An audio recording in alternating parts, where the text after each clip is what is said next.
ninguém sai de casa querendo matar ninguém. O policial sai ali para cumprir a sua obrigação. Só que a gente está vendo aí um alto índice de letalidade, de morte por parte da polícia na periferia.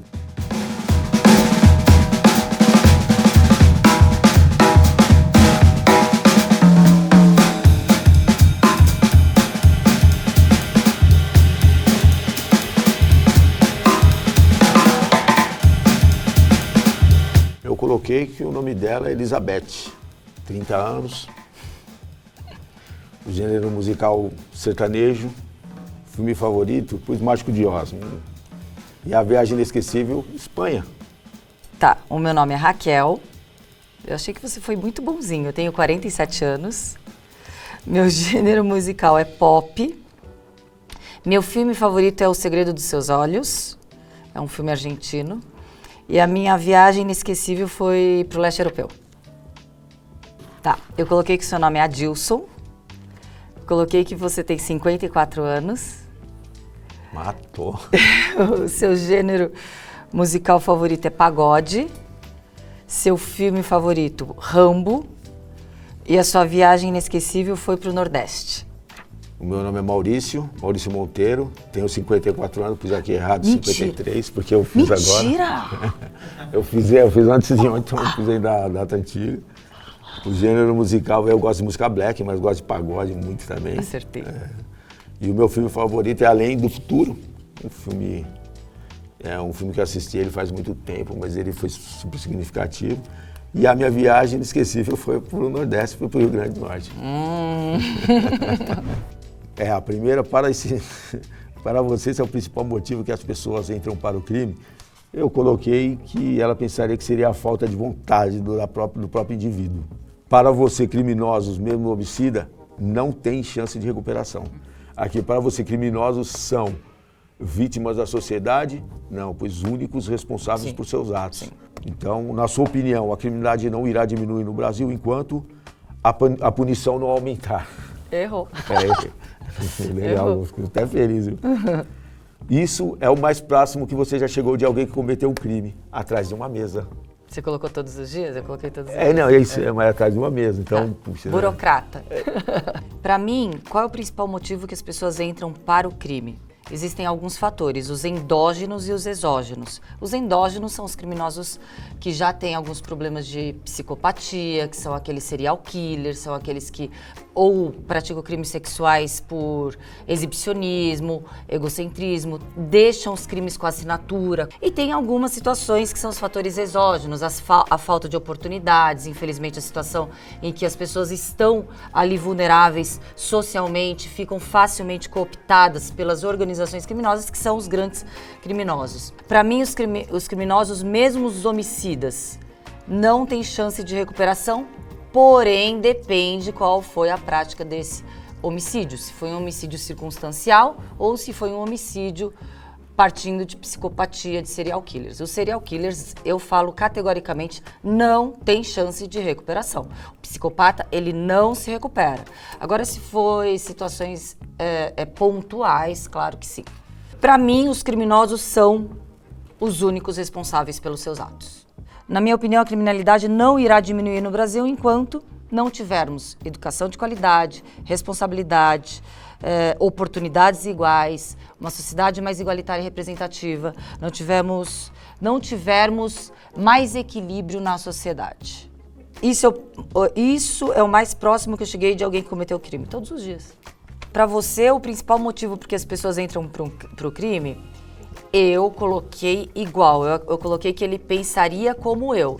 Para você, criminosos, mesmos homicidas, têm ou não têm chance? Para você, eu coloquei que você falaria que sim, que eles teriam chance. Sim. Tá?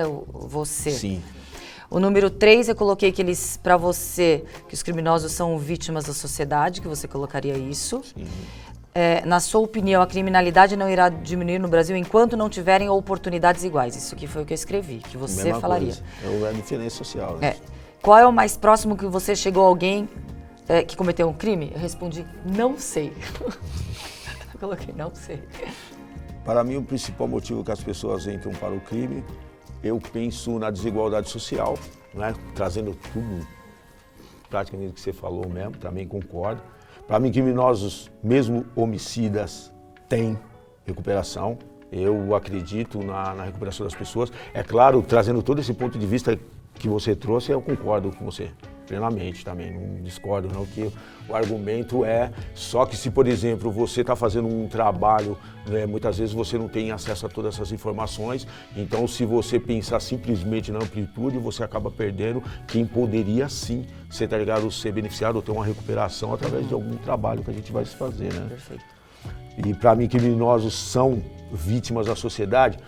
Eu acredito que sim, porque é o seguinte, a gente vê que a gente tem um governo, né? E esse governo, ele lucra, você tá ligado, com essa superlotação dentro dos presídios, ele lucra com alto índice de criminalidade, então se tem pessoas lucrando, então elas são vítimas. É claro que tem quem gosta, certeza, né, meu? Daí, né, meu, tem gente que o seu próprio caminho ele traça, mas é igual eu estava conversando com o rapaz do Uber. Eu acredito que muitas pessoas, elas são induzidas mesmo a elas acreditarem que a vida delas é dentro do cárcere e elas têm que permanecer dentro do cárcere, porque quando a gente pensa em sistema prisional, nós pensamos num sistema falido. E, pô, peraí, mas se o sistema está falido, por que se injeta dinheiro nesse sistema? Então tem gente ganhando, e se tem gente ganhando é porque essas pessoas não querem que isso acabe. E para isso não acabar, eles precisam dessa superlotação, eles precisam da criminalidade, então eles têm que fomentar isso, né? Tem que parecer que as pessoas têm as oportunidades com equidade, mas não é o que acontece. Na minha opinião, a criminalidade não irá diminuir no Brasil enquanto houver a diferença social, né? Praticamente o que ela respondeu, eu acho que é a mesma coisa, porque eu acho que enquanto houver toda essa diferença social entre as pessoas, elas não vão, mesmo porque não é o que querem, não é o que se quer. Isso é o mais próximo que eu já cheguei de alguém que cometeu um crime no cárcere, dentro de um presídio. Foi o mais perto que eu cheguei. Para você, a principal função da justiça em relação ao criminoso deveria ser a reintegração. Essa é a palavra que você usaria para resumir o sistema prisional brasileiro, falido. Para você, o sistema brasileiro é injusto no tratado dos seus presidiários. É o quê? Injusto. Injusto. Para você, essa é a melhor característica das prisões brasileiras, afastar os perigosos da sociedade. Para você, essa é a pior característica das prisões brasileiras, a não reintegração das pessoas. Para mim, a função principal da justiça em relação a um criminoso deveriam ser as duas. A punição, que é a certeza do castigo, de quem praticou o crime ter a certeza do castigo, e a reintegração. Mas quando a gente fala somente no sistema de justiça criminal, a gente só olha para aquele que praticou o crime. Claro, o Estado é o Estado punitivo. É aquele que vai retirar os direitos e garantias daquele que cometeu o crime. Então, a gente tem que ter um arcabouço de garantias para aquele que está na mão do Estado. Mas eu quero chamar a atenção que a vítima, ela fica relegada a um objeto do sistema de justiça criminal. Não é um sujeito de direitos. Então, a vítima, ela fica relegada a quinto plano, ela não tem as garantias, ela tem a sua vida destruída pelo crime e ela está abandonada, porque o sistema de justiça criminal coloca os holofotes para aquele que praticou o crime de forma completamente inapropriada, porque não ressocializa, não reintegra, não reeduca e cria pessoas que saem dali com mais conhecimentos da prática de crimes e cooptadas por organizações criminosas que utilizam como soldados. Então é uma situação em que o sistema de justiça criminal e o sistema punitivo, ele não está funcionando aqui no Brasil. 2. A palavra que eu usaria para resumir o sistema prisional brasileiro é uma faculdade de pós-graduação do crime. 3. O sistema brasileiro é injusto no trato dos seus presidiários, porque justamente por isso, aquele que cometeu o crime, ele tem que ter a certeza do castigo. Para inibir, um dos fatores seria ter a certeza. Muitas vezes as pessoas atuam sabendo que a gente tem um déficit de policiais que supera 30%, a gente tem um estado caótico em viaturas, em armamentos, falta de treinamento para os policiais, péssimos salários. Então, claro que a segurança pública não vai dar conta da demanda. Então, muitas situações a gente percebe que é a oportunidade de achar que não terá, sim, aquela certeza do castigo. A melhor característica das prisões brasileiras, não existe melhor característica. Elas estão abandonadas, superlotadas, desestruturadas, sem o Estado ali tendo atenção com a sua responsabilidade que deveria ter. Então, em locais em que existe uma ausência da figura do Estado, a gente sabe muito bem quem comanda. E, para mim, a pior característica das prisões brasileiras é isso, é o abandono e a ausência do Estado no cumprimento de suas obrigações. Para você, a principal função da justiça em relação ao criminoso deve ser a reintegração. Essa é a palavra que você usaria para resumir o sistema prisional brasileiro. Injusto, caótico, um inferno. Para você, o sistema brasileiro é injusto no trato. Para você, a melhor característica das prisões brasileiras não existe, é a faculdade do crime. Para você, a pior característica das prisões brasileiras, o abandono, superlotação, a ausência do Estado realmente na sua obrigação e no seu cumprimento de seu dever. Algumas foi até resumiram, mas é praticamente isso mesmo. A reintegração, né, primeiro, porque a gente, acho que nós não temos pena de morte, então tem que ser a reintegração, é a lei. E a palavra que eu resumi o sistema prisional é falido, né, praticamente tudo que ela falou, porque é falido. Para mim, o sistema brasileiro é injusto no tratar dos seus presidiários. Para mim, essa é a melhor característica das prisões, nenhuma. Não tem característica boa. A pior característica das prisões brasileiras é a fábrica de crime, fabricar os criminosos.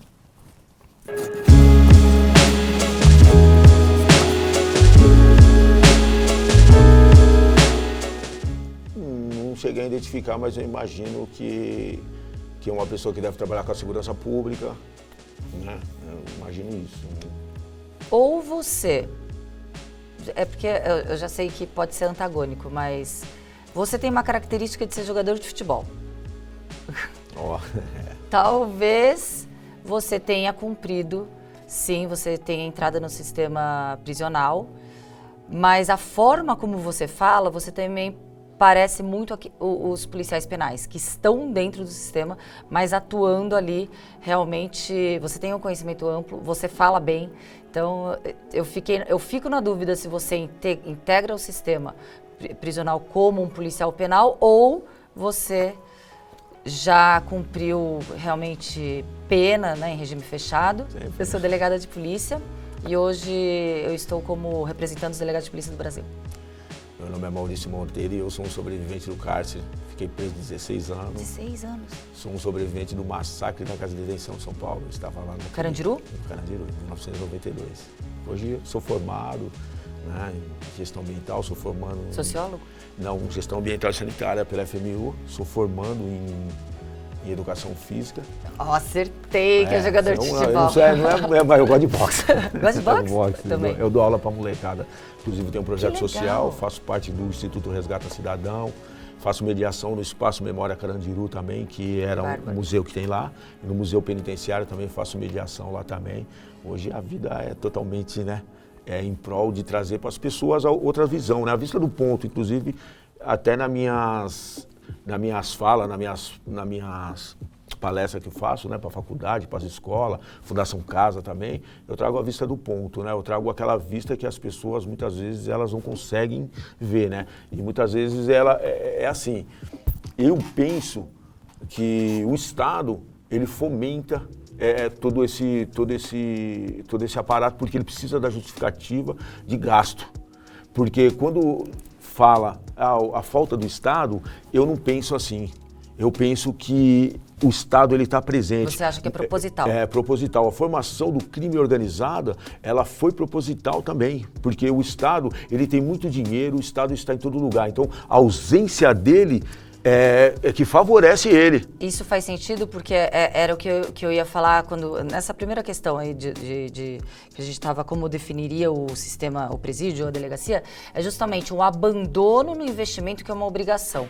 Quando você abandona, você não investe, coloca como opção política estruturar o sistema de justiça criminal, Claro que o caos faz parte de um propósito, né? Então, quando a gente percebe que aquele que atua no sistema, por isso que eu fiquei na dúvida, porque você tem uma visão realmente abrangente. Eu não vejo você com uma visão limitada, eu vejo uma visão bem abrangente, porque nós que atuamos diretamente no combate ao crime, a gente vê que as nossas mãos estão atadas. E o combate seletivo. A partir do momento que, por exemplo, aqui no estado de São Paulo, nós não temos índices de crimes contra a administração pública. A gente não tem vários índices de latrocínio, de homicídio, feminicídio, furto, roubo de automóvel e etc. Cadê o índice ali nas estatísticas da Secretaria de Segurança Pública de crimes de combate à administração pública? Então, quando a gente percebe a seletividade, a vulnerabilidade das instituições de Estado para ficarem sujeitas a manipulações e ingerências, então é uma situação em que a gente vê que não estamos olhando o propósito de funcionamento ideal.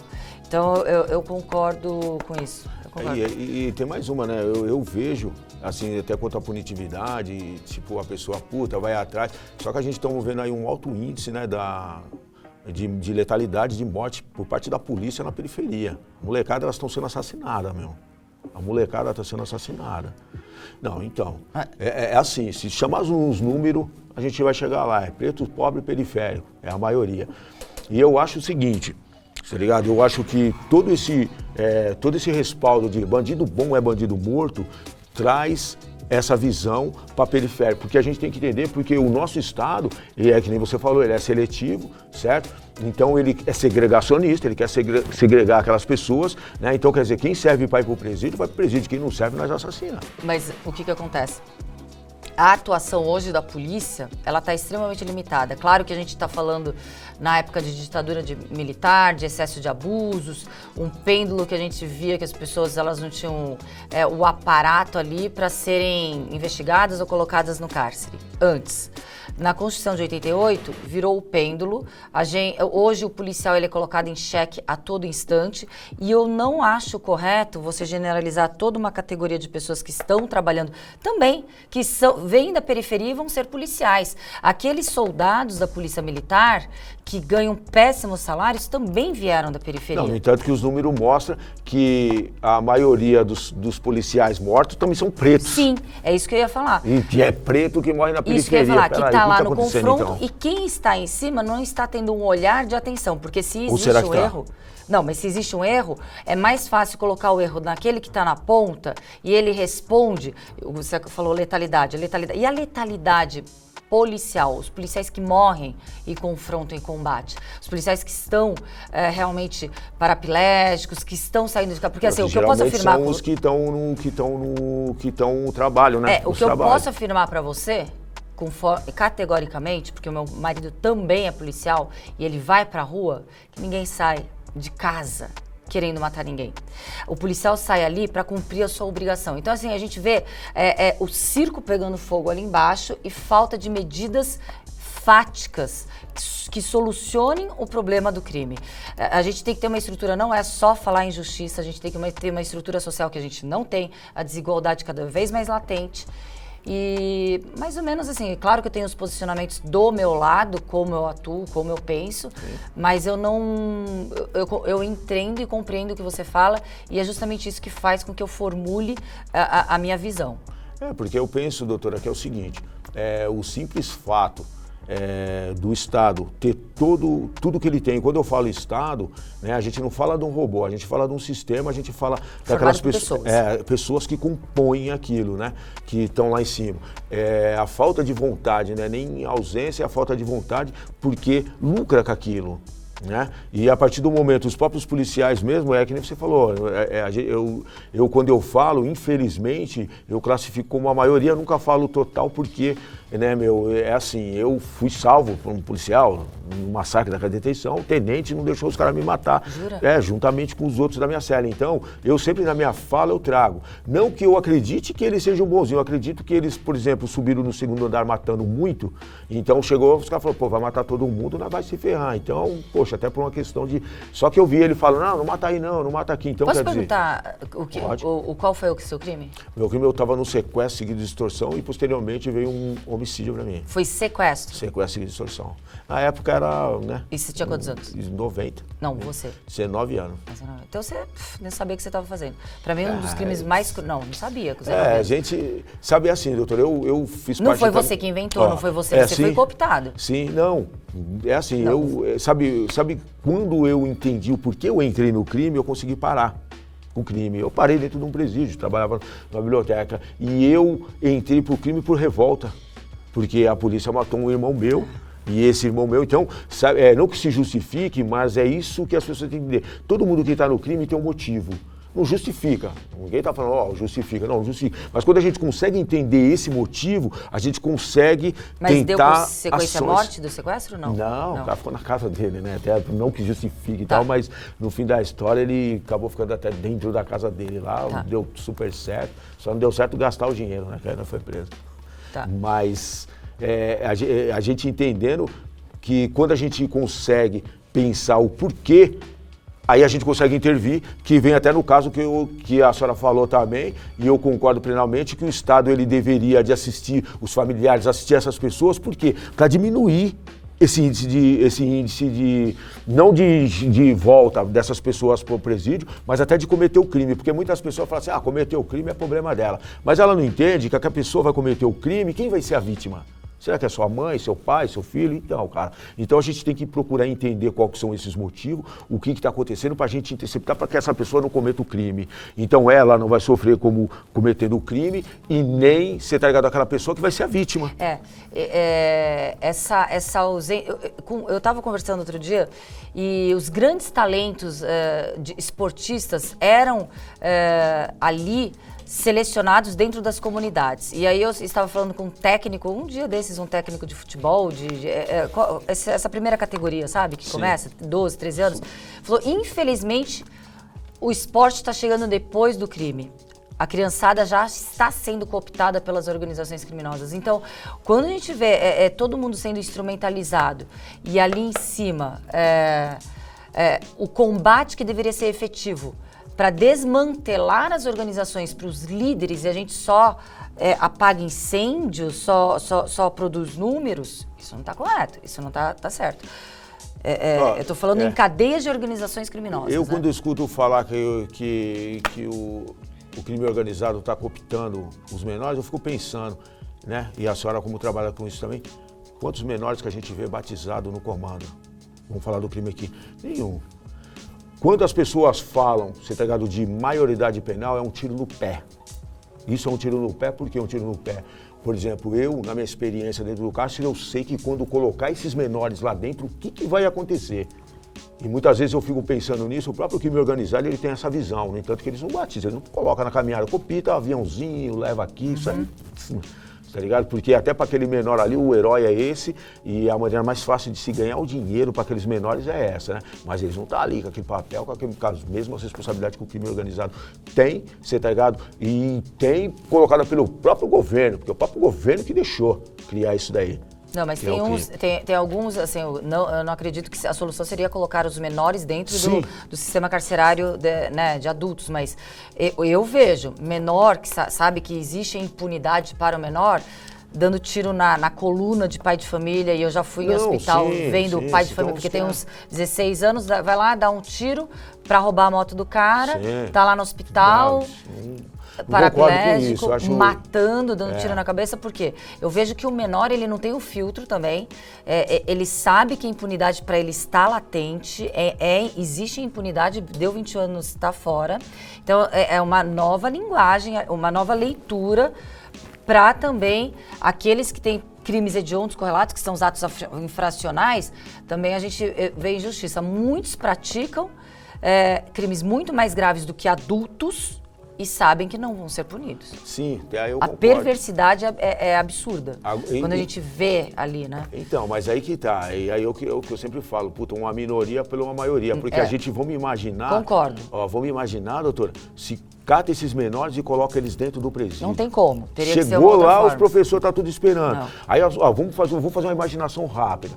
Primeira coisa que vai acontecer, o moleque, o jovem, né, esses menores são impetuosos, igual foi falado. Não, mas aqui. teria que ter uma parte separada pra esses aí. Então, mas aí que dá, certo? Tá, eles são impetuosos, né? Então, pra molecada, até na época que eu tava no movimento, certo? Se chegasse e falasse assim, mano, vamos assaltar um banco ali, um exemplo. Vai. Peraí, tem uma viatura ali do lado. E o nego velho fala, não, mas tem uma viatura ali, vou nada. O moleque fala, opa, você não vai? Ah, então você tá com medo, dá seu papel aí. Tá entendendo? E quer dizer, eles teriam um poder, certo? Dinheiro, teriam um armamento e o que ia virar? Pensa no que viraria esse jovem, certo, que está roubando o celular ali na periferia, porque a gente tem que falar da maioria, né? Porque um, poxa, morreu ali, o outro deu tiro ali, tá, mas não, a maioria tá roubando motinho, tá roubando celular. E é tudo, e é que nem eu tava até falando, a molecada eles roubam, você tá ligado? Pra chegar e pagar pras menininhas que tá de carro, que tá de moto, que tá com o telefone, que tá com o tênis no pé, não sabe? E essa é a grande maioria. E muitas vezes eles estão perdendo uma vida por causa disso. O celular nós compramos outro, mas a vida não se recupera mais. Aquela vida ali foi perdida. Aí se pensa, mas já estava no crime. Mas espera aí, eu também estava. E minha vida pode acompanhar ela é pública. A vida é pública. Eu tenho até um canal no YouTube, que é o Prisioneiro 84901. E 84901 é o número da minha matrícula. Agora a senhora veja bem, para sempre. Pô, mas peraí, eu parei, estou trabalhando, tenho minha família, mas é para sempre. Então, como existem os policiais ruins e os policiais bons, eu posso estar indo ali comprar o pão pro meu filho, o policial começar a discutir comigo e falar, posso falar? Aqui tem até uma pergunta que ele está falando assim, qual que é a sua nota de 0 a 10 para corrupção policial? Para mim é 0. Se existe uma corrupção policial, o policial não é policial. É um bandido que usa o distintivo, que tem que ser punido de forma mais gravosa, que está infiltrado com a roupagem de ser um agente da lei. É muito mais perigoso até do que alguém que não tem essa fantasia, não esteja camuflado. Então, é claro que a gente tem que também ver, mas não dá para generalizar, colocar uma instituição toda, colocada pelo olhar de bandidos que usam distintivo. Sim. Porque aquele que pratica extorsão, que rouba, que corrompe, mata até, né? que mata, de forma banalizada, né? Porque assim... Então, mas será que também em cima da falta da punição também, será que não vem isso? Porque quando as pessoas falam assim, matou só ladrão. Não, estão errado, não matou só ladrão. Para começar, 70%, segundo o próprio número da Segurança Pública de São Paulo, nem condenado estava. Artigo 5º, Constituição, inciso 57, inocente é até que se prova o contrário. Os outros 30%, eles são apenados. Não, o que a gente vê assim, são pessoas que estão ali por falta de estrutura, de um acesso a uma defesa técnica. Muitos ali, a gente vê também que tem números alarmantes de crimes que são categorizados como menos graves, que continuam puxando o regime fechado, mas nessa situação em responsabilização, por isso mesmo que a gente fala que essa situação não funciona, o Estado não funcionou. Ali a gente não fomenta executores, porque daí se iguala àqueles que praticam crimes, né? A identificação individual de cada um, só que de quem vem a ordem? De quem veio a ordem? Isso mesmo. Tem toda uma estrutura. Porque o policial, ele não entra ali, senão ele vai pra cadeia. Quem ordenou isso? Quem foi o responsável para dar ordem para entrar no Carandiru? Então, isso as pessoas esquecem.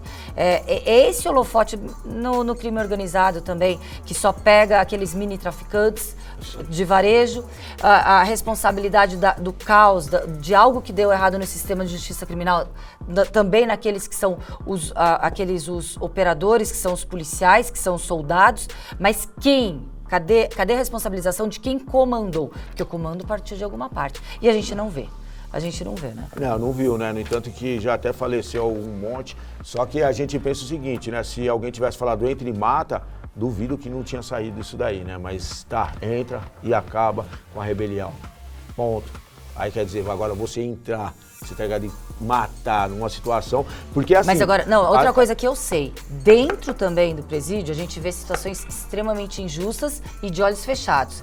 Os próprios internos que torturam, que matam, que utilizam mulheres de presos, irmãs, como mercadoria de troca, de pagamento sexual. Então, tudo isso é ausência do Estado em ver a sua responsabilidade, controlar aquilo e fica na mão daqueles que têm perversidade ou não, que se colocam ali como os líderes do presídio. Então, assim, a situação do mundo, do Estado paralelo vivenciado dentro do presídio é algo que a gente não pode passar um pano, que se passa o pano. A crueldade com os familiares, com as mulheres, principalmente dos que estão internos, dos presos, quando não pagam um cigarro ou não pagam alguma coisa, então você vai pagar com a tua mulher aqui. Visita íntima é algo que é extremamente complicado, porque você se coloca como presa e vulnerabilidade. Se ele não conseguiu resolver, a família dele vai resolver ali. Então é uma crueldade sem tamanha. Então, e ninguém mexe nessa situação. Doutora, mas sabe o que acontece também? Nessas histórias assim, eu digo, né, porque já sabe que eu fiquei lá dentro do cárcere. 16 anos. 16 anos. Existe muita, não vamos dizer um romance, mas existe muitas coisas que são colocadas para denegrir mesmo. Não estou generalizando. Não, isso, eu sei, é coisa que a senhora escutou. Não, escutou não, eu sei. Não, mas porque ó, a senhora vê como que é as coisas, né? Quando as pessoas me perguntam até no meu canal, poxa, o cara dava a mulher dele, a irmã dele para pagar a dívida, eu nunca vi isso na minha vida. Porque se eu visse, eu não ia dar certo. Hoje, se nós vemos que ninguém morre dentro dos presídios, porque ninguém morre dentro dos presídios, morre de doença, pela inanição do Estado, certo? Mas é por que não morre? Porque o crime organizado tem normas. Quando eu falo para as pessoas, quando eu vou fazer a mediação do Espaço Memória Carandiru, lá tem uma foto que era da antiga Casa de Detenção São Paulo. E aqui eu falo para as pessoas, eu falo, isso daqui que vocês estão vendo, era um país dentro de uma cidade, com as suas próprias normas, você tá ligado, com as suas próprias leis, você tá ligado, com as próprias hierarquias, divisão regional, você tá ligado, se você vê, parece que um tá ligado ao outro, mas não tá, e os presídios é assim. Então, existem situações que elas não são aceitadas, elas não são aceitáveis até pelo próprio crime. Até os criminosos sexuais também chegam ali, a gente sabe. São excluídos. Só que se a gente pensar em números, a senhora bem sabe, os números são pequenos, mas as pessoas dão conotação do número grande, que é já para denegrir essa população, essas pessoas. Eu não estou generalizando, estou falando de problemas existentes que passam por cima. As pessoas não querem solucionar, né? Então, aí faz o quê? Aumenta, você tá ligado, aqueles crimes, porque isso é a mesma coisa, chega e fala assim, que é a mesma coisa, o Pedrinho Matador só viu que veio a falecer, quer dizer, só matou o estrupador, aí fala assim, ó, o cara, então, mas só ver como que é a visão da sociedade, a sociedade, ela pensa isso. Não, esse era o típico que não regenera, esse era o típico serial killer, de a psicopatia pela medicina legal forense, etc., sabe que a psicopatia, os serial killers, eles não regeneram, eles podem ser controlados. Agora, porque é uma ausência de sentimentos e de remorso. A pessoa pratica o crime e não tem sentimento algum com a prática do crime. Com a dor do outro, é o ato de exibicionismo. A gente sabe disso. Até porque nas falas dele, ele falava até com os requintes de crueldade, quando ele falava que o primeiro crime dele, né, que foi com o facão no corte de cana e... a única pena dele foi o avô ter que limpar a máquina de cana que estava toda ensanguentada. Então a gente vê uma ausência completa de sentimentos. É um caso à parte e também não é a maioria dos criminosos que são dessa forma, com essa hediondez e esse estado realmente que coloca toda a sociedade em risco permanente. Isso que devia de ser visto, ser dividido, nós temos uma mídia que ela trabalha muito em cima, né, dessa situação de expor isso e falar que é uma maioria, e isso que devia de ser exposto. A mesma coisa na saidinha. A Elise Matsunaga, a forma cruel como o marido foi morto, a Suzane, que como ela matou os pais, todas as formas cruéis, a gente vê que a reconstrução é impossível. Não. Aí você pensa, você fala assim, poxa, mas espera aí, se a própria sociedade ela, a vez de procurar, certo, como resolver, porque ela é a vítima, né, dessas situações, nós temos uma mídia que a mídia, ela não, é isso mesmo, tem que acontecer, tem que fazer, e muitas vezes, é a mesma coisa quando falam da saidinha temporária. A saidinha tem uma opinião. Sabe o que eu penso? Eu penso assim, a gente tem um computador, 3 teclas, se não estiver funcionando, esse computador ele não serve para muita coisa. Então, ela é um mecanismo para a ressocialização daquelas pessoas. Depende, certo? ele deveria ser analisado em fato concreto. Por exemplo, uma pessoa que executou os pais sair no dia dos pais traz revolta e clamor social para a sociedade, mostrando que o sistema ali não funciona. Então não poderia ser de forma Mas aí é dois, doutor. Então, por isso que eu estou falando, teria que ser individualizado, não pode ser de forma mecânica. A apreciação de quem tem direito a saidinha não é o cumprimento de pena, deveria ser Mas análise do caso concreto. Não é? Não, hoje tem o exame criminológico. Não. Claro que tem os exames criminológicos. Nossa, o exame criminológico, eu vou falar para a senhora uma coisa ainda. De verdade, lá dentro do sistema, a pessoa vai para o semiaberto. Se a pessoa é boazinha dentro do presídio. Não, vai para o semiaberto, já está no direito. Aí os caras pedem o exame criminológico, os caras trazem ele de volta para o fechado. Pra fazer, peraí, mais 7, 8 meses. Não, se a pessoa tem um bom comportamento e se a pessoa é boazinha ali dentro. Agora, não se analisa a prática, o crime que foi cometido. Porque situações assim, uma pessoa que matou o filho ou que matou o pai, vai sair no dia dos pais ou no dia das mães, causa também uma revolta na população. Então, mas é um ou outro sem, né? Não, por isso que eu tô falando que o caso concreto... vai acabar com uma saidinha. Não. Poxa, uma saidinha que sai 1.000 pessoas, não volta a 0,5%, você fala, poxa, mas peraí, meu. Não, então, a gente sabe que os índices, eles aumentam bastante próximo às saidinhas. Os roubos, os furtos, eles aumentam bastante quando existe a saidinha. Isso a gente sabe por estatística dos índices da Secretaria de Segurança Pública. Legal. Mas então, qual que é a assistência que o Estado tem em cima dessas pessoas mas que saem, aí né? Aí é outra pauta. Então, mas aí que nós... Então, peraí, não, vamos acabar com isso daqui, porque aquilo ali nós não quer saber. Não, mas assim, também não dá para deixar sem resolver o anterior. Então, isso aí, tá. Aí sim. Então, poxa, vamos voltando, né? Pra gente ver qual que é o problema lá na raiz pra gente resolver. Exato. Agora eu vou chegar aqui e falar, não, acaba com isso daí, poxa, peraí. É um direito que as pessoas têm. Então, peraí, qual que é a contrapartida? Nenhuma, não foi apresentada uma contrapartida. Se a pessoa chegasse e falasse assim, não, nós queremos tirar a saidinha porque nós queremos fazer 30% não isso. retorna. 30% não retorna. Não chega tão alto não, doutora. Não, nos últimos índices. Não chega tão alto não. Pode dar uma olhada nos índices que a senhora tem, que é a diferença do que eu tenho. Não chega tão isso. E eu mesmo também tive no semiaberto, eu vou falar um negócio pra você. Pra voltar, parece que tinha até mais gente. Na hora que eu voltei no semiaberto, eu falei, poxa, mas parece que tem mais cara do que saiu, meu. Por incrível que pareça. Porque pode ser até pelo fato da pessoa vai cometer um crime lá e volta lá pra dentro. Pode ser esse fato também, que a gente não pode excluir nada, né?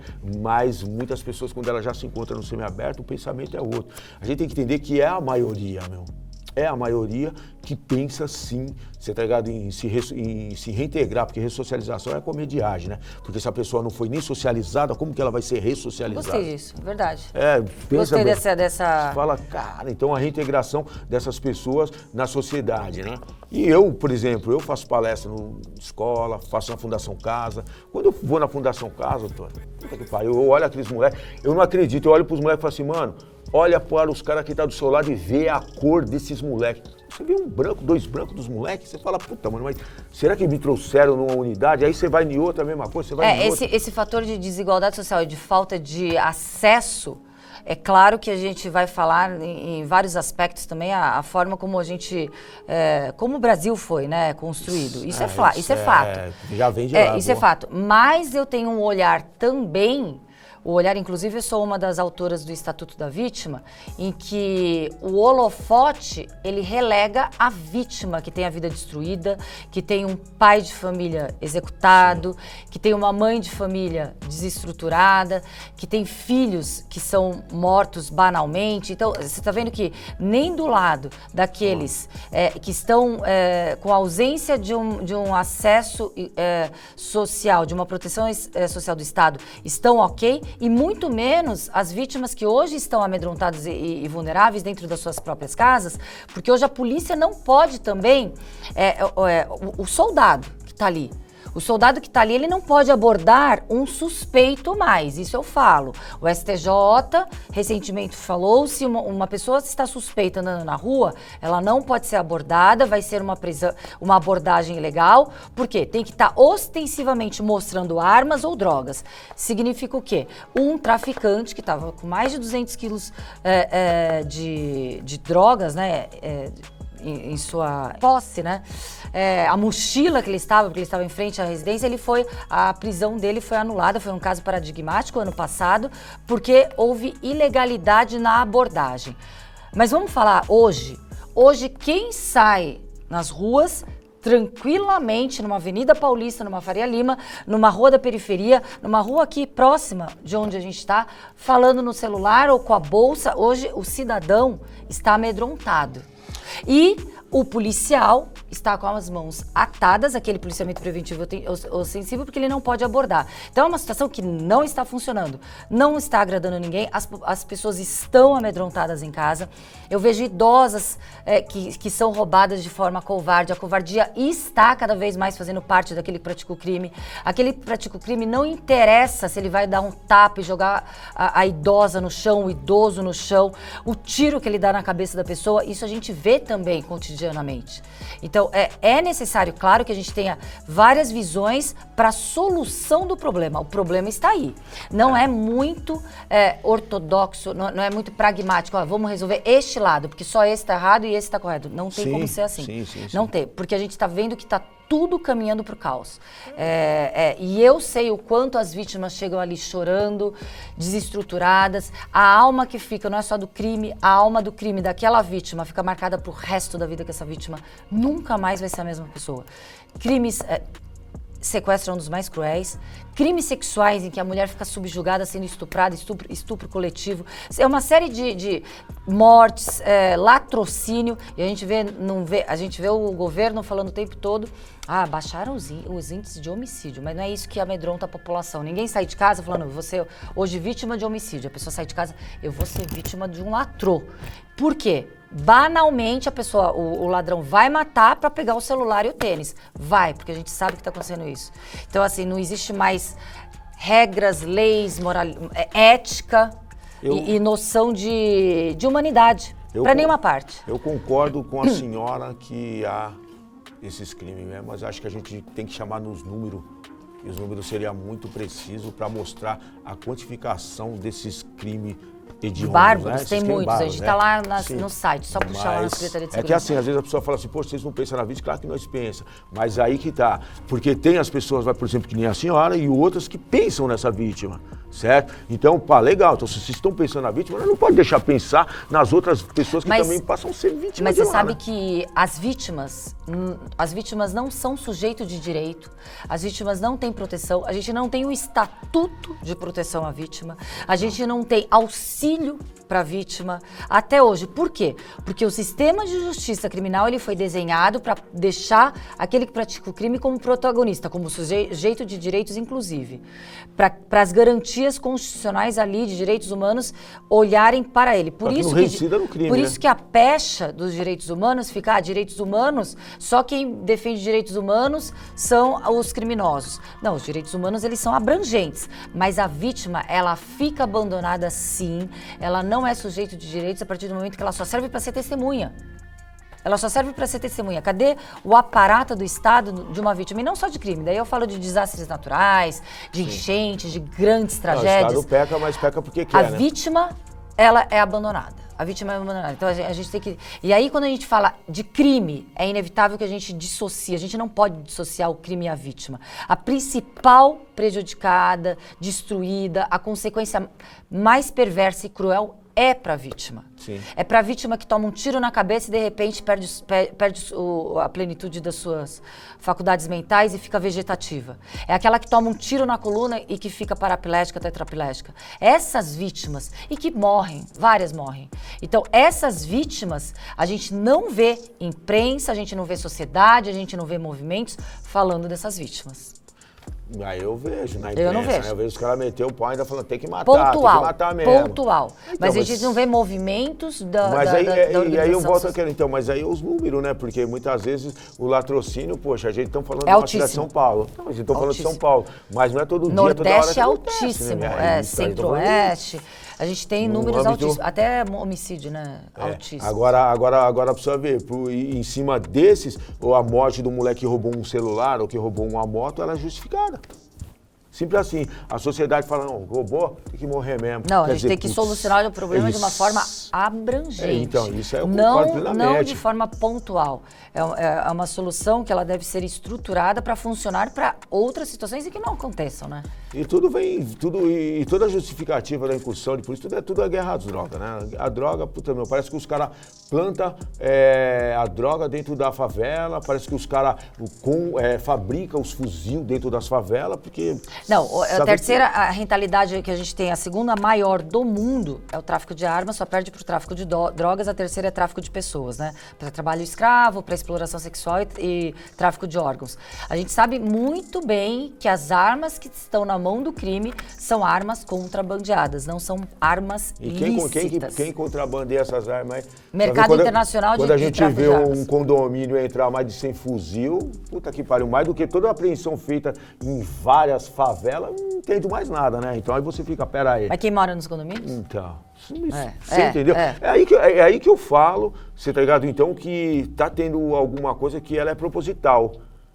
Ela é proposital, porque isso daí é que a gente está falando em vários pontos, mas um ponto acarreta o outro. Sim. Um ponto acarreta o outro. E se um ponto acarreta o outro, a gente tem que voltar lá naquele primeiro ponto para ver então. Sim. Porque se eu falar daqui para cá e de lá, então, mas quem que... Mas assim, o que eu tô vendo? Eu tô vendo que assim, tanto eu com o meu posicionamento, minha visão, e você com a sua visão, com a sua experiência empírica, né, fato, a gente busca o mesmo, é a justiça. É isso. A gente busca a justiça. A justiça porque eu vejo um lado e o meu lado é pendulado, claro, precisa de outra, fato, é um outro só olhar. Um lado fosse... O seu é do seu olhar e a gente busca o equilíbrio. Boa. E o equilíbrio não existe hoje. A gente tentando. vê a injustiça latente. E isso revolta e isso fomenta com que mais injustiças sejam praticadas. Então eu acho que assim, a gente tem posicionamentos diversos, mas muitos não colidem, convergem, né? Fecha nessa pegada também. Eu acho que é isso mesmo.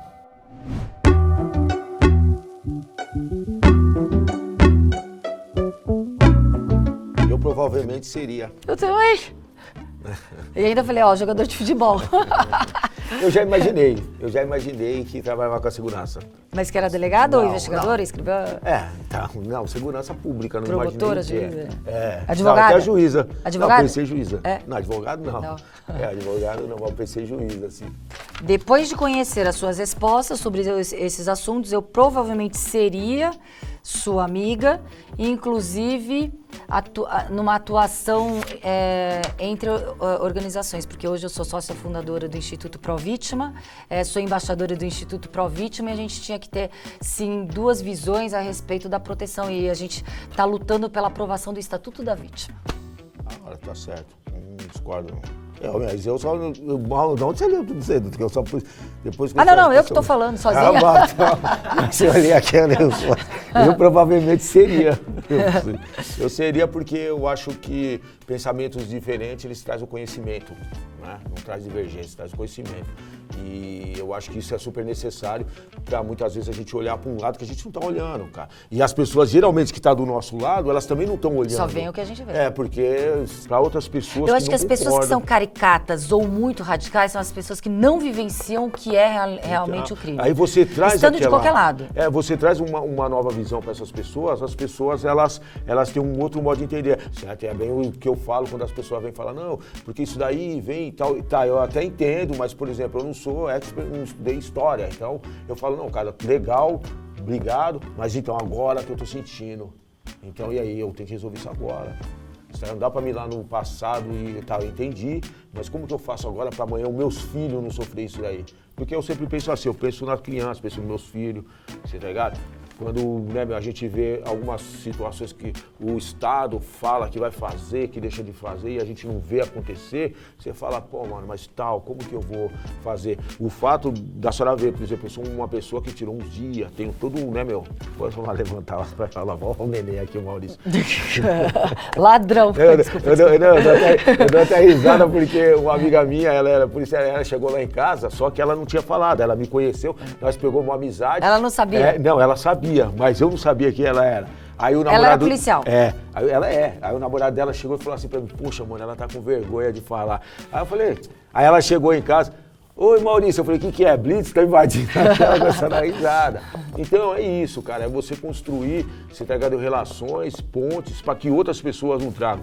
Mas você sabe que você é uma exceção do sistema. Sim, então é isso que me dá raiva. Mas, doutora, e é por isso que eu apareço na mídia, só for lá no meu canal, as fontes, eu sempre trago, mas não com o intuito de você tá falar, porque não é nada disso, é para as pessoas entenderem que outras pessoas, elas podem também... A gente pode caracterizar, o ideal seria que as pessoas saíssem, depois de cumprir pena, um ser humano melhor. Infelizmente, a gente produz uma pós-graduação do crime com todas as situações perversas também que são vivenciadas ali na cadeia, né? A gente sabe que é um mundo paralelo. O que eu vejo é que a gente precisa ter condições de viver em uma sociedade em que a gente acredite nas instituições de Estado, que a gente acredite naqueles que estão nos governando, que a gente tenha tudo isso para esse desequilíbrio social, que também é uma das causas exógenas do crime. Claro, a falta de oportunidade não é a que prepondera, na minha opinião, mas sim é um dos fatores para que a gente consiga ali chegar o mais próximo do que a gente espera. Claro que a gente não vai conseguir um mundo pacífico, sem crime, sem absolutamente nada, mas que a gente consiga ter mais oportunidades e menos... Porque assim, do jeito que a gente está num mundo tão violento, tão perigoso hoje em dia, tá insustentável. Então a gente tem que parar e tentar reestruturar essa situação. Doutora, foi uma satisfação. O cara até daí. Opa, da hora mesmo. Foi uma satisfação falar com você. Deixa eu falar, a gente falou bastante, hein?